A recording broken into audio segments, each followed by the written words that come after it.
मेरा नाम शशि दुबे है। लकीली मेरी भी एक बुक यहाँ पे सेलेक्ट हुई है। मेरा एक क्वेश्चन है मैम कि अपना खुद का बच्चा किसी और को पालने देने में कितना कष्ट होता है? बहुत बहुत दुख होता जैसे है। अगर मैं ये जानना चाहूँ कि शकुंतला देवी अगर आप बनाती तो क्या इससे बेटर बनती? नहीं, मैं डायरेक्टर नहीं हूँ। मेरे पास पैसे भी नहीं है प्रोड्यूस करने के लिए। मैं बहुत पहले बहुत अमीर थी, अब बहुत गरीब हो गई हूँ राइटर बन के। मेरे मैम देखिए, कॉमर्शियल फैक्टर अपनी जगह है कि एक सर्टेन लेवल पे हम अपनी किताब अपनी कहानी बेच देते हैं। क्या दिमाग में कहीं आता है कि ये जैसा मैं चाहता था वैसे नहीं बन पाई? हो सकता है, बहुत टाइम होता भी है। तो यही है कि आप अगर चुन सके जो आपकी टीम है, क्रिएटिव कोलैबोरेशन जिसके साथ आप कर रहे हैं, जिनके साथ वो इतनी लिबर्टी एक नए राइटर को कहाँ मिलती है मैम? बिल्कुल, तो वो तो लर्निंग कर्व और आप उसको हमारे लिए तो आज ये होता है कि एक प्रोड्यूसर मिला और उसकी क्रिएटिव टीम में लोग आते हैं, और मैं पिछले 20 सालों से एज ईपी इस लाइन में हूँ, तो स्पेशली देखा है तो हमने खुद कई कहानियों की स्क्रूटनी इतनी बुरी तरह से की है कि राइटर बेचारा तो बड़ा असहाय सा हो जाता है कि यार मैं क्या करूँ। उसकी मजबूरी है पैसा, और एक सर्टेन लेवल पे आके वो अपने को सरेंडर मोड में आ जाता है। उसको नहीं पता चलता कि उसकी कहानी क्या बन रही है। उसको लगता है कि चलो यार नाम आ जाता है, हो सकता है इसके बाद फिर मौका मिल जाए मुझे।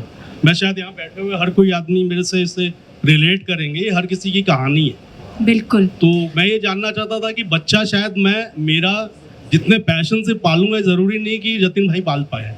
हो सकता है अच्छा पाल पाए, लेकिन एक गारंटी नहीं दे सकता है। मैं अच्छा पालूं बुरा पालूं, शायद वो मेरा बच्चा होगा। तो इसकी लिबर्टी एक राइटर को क्यों नहीं मिलती मैम?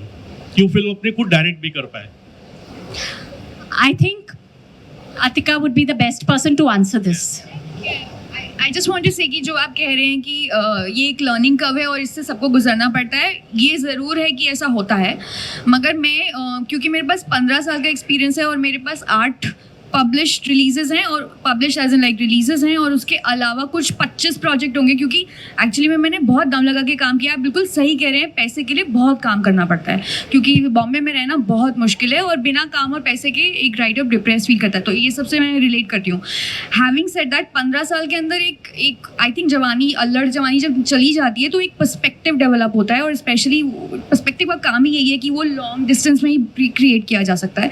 मैं आज की डेट में आपको ये कह सकती हूँ कि जितने भी पुशबैक्स मुझे मिले हैं लाइफ के अंदर, इंक्लूडिंग डायरेक्टर्स और प्रोड्यूसर्स जो आपका काम आगे नहीं जाना चाहते, वो सब कुछ मुझे हेल्प किया है। सब कुछ लाइक बेसिकली क्रिएटिविटी का बेसिक पर्पस ही यही है कि आपको लिमिटेशन के अंदर कुछ एक ऐसी चीज़ बनानी है जो तो भी आपके लिए काम करे। And I think over the years, पहले मैं शायद बहुत रिजेंटफुल रहती थी, अब मुझे ऐसा लगता है कि जो जितना डिफ़िकल्ट है as a director, I actually feel excited about it. Like it's all about an attitude change. You should feel excited about your limitations. You should invite it, you should embrace it and try and find a solution, because that is what is going to make you even more creative. Never look at it as like ये तो हो ही नहीं सकता था. There has to be a way. There are so many films that get made in the popular medium that within the format that we know still are so effective.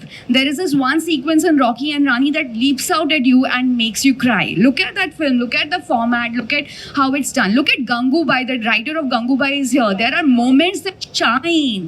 There are moments in like the film that I co-wrote in Chapak, which gave everyone goosebumps.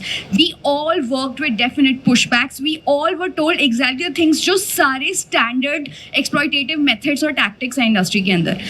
एक moment पे आपको individual से fight करना छोड़ देना है और अपनी क्रिएटिविटी को एंटाइज करना है और बोलना है कुछ नया करना है, कुछ नया करना है। लाइक दैट चढ़ी कला has to happen with in you with your creativity.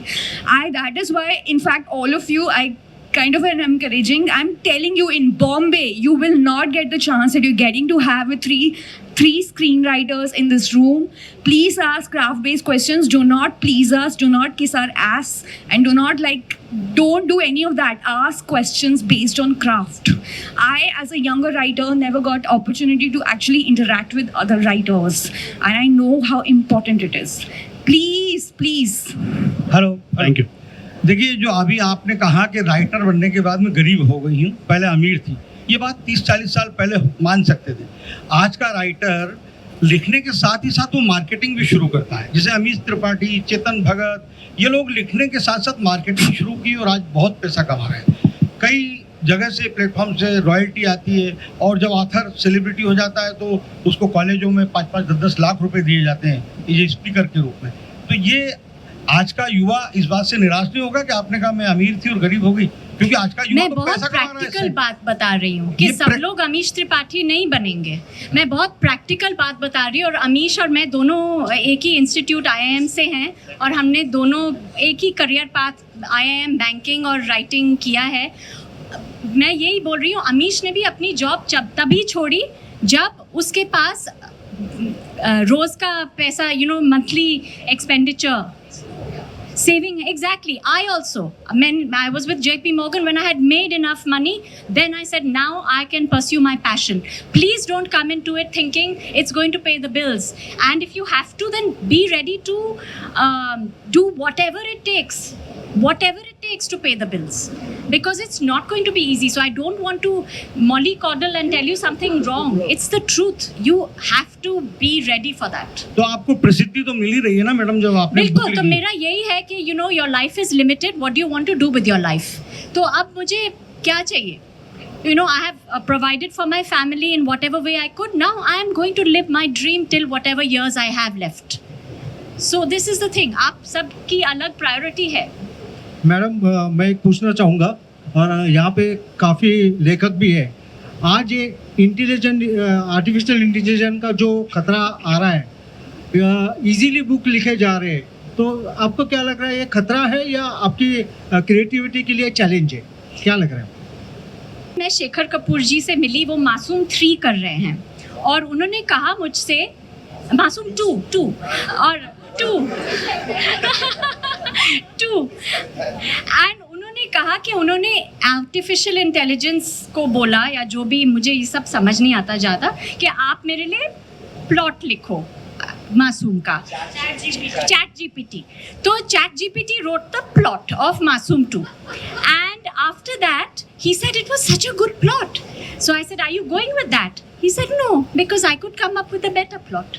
So I think we have to all believe, and I really believe that जो भी है, I think जो क्रिएटर हमारा है वो आर्टिफिशियल इंटेलिजेंस का क्रिएटर से ज़्यादा बड़ा है। So I think we have a bigger, broader canvas and a richness which will be there.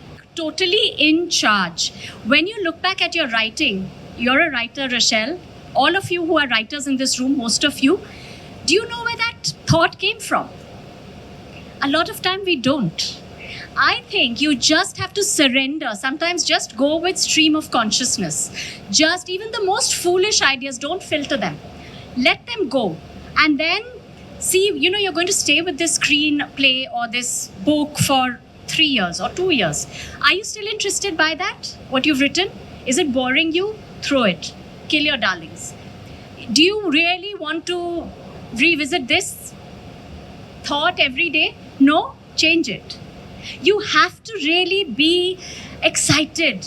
And there are things that, when you've hit upon something, I think you just know. And it doesn't come from something you have necessarily planned to do. I let my characters talk to me sometimes. I don't like to overthink them. Tell me where you are going. I'm following you. It's not always like I know where the story is going. Tell me if this sounded true. Maybe it sounded like contrived. So I think you just have to let it happen, not control it too much. Thank you so much.